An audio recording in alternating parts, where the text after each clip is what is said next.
pour le cycle de Hirn, c'est un petit peu différent.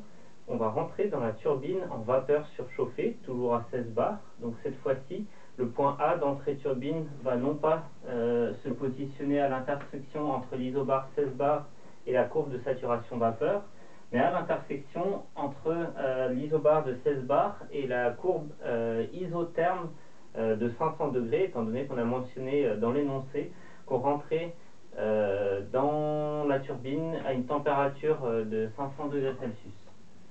Donc on se retrouve avec le point A à cet endroit-là. Similairement à précédemment, on considère que la détente est adiabatique irréversible, donc isentropique. On trace donc l'isentrope passant par le point A et on cherche l'intersection avec la basse pression de notre système, c'est-à-dire avec 0,1 bar. Et on se retrouve avec la sortie sur turbine, ce nouveau point B, à cet endroit-là. Donc on a dû apporter plus de chaleur au niveau du générateur de vapeur, étant donné qu'on a une enthalpie spécifique du point A qui est plus élevée que précédemment, mais on récupère aussi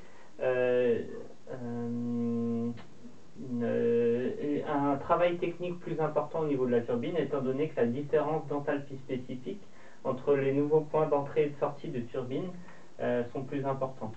On peut noter aussi une chose, c'est que le point de sortie turbine est à la même pression, donc à la même température de saturation.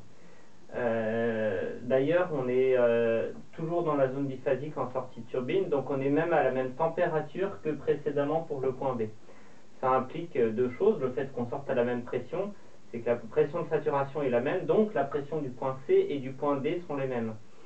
Donc par rapport à la première question, on se retrouve avec des points C et D identiques et uniquement des points d'entrée et de sortie turbine qui ont été bougés sur ce diagramme. Donc il suffit de lire les enthalpies spécifiques de ces deux points pour pouvoir répondre aux questions qui sont posées.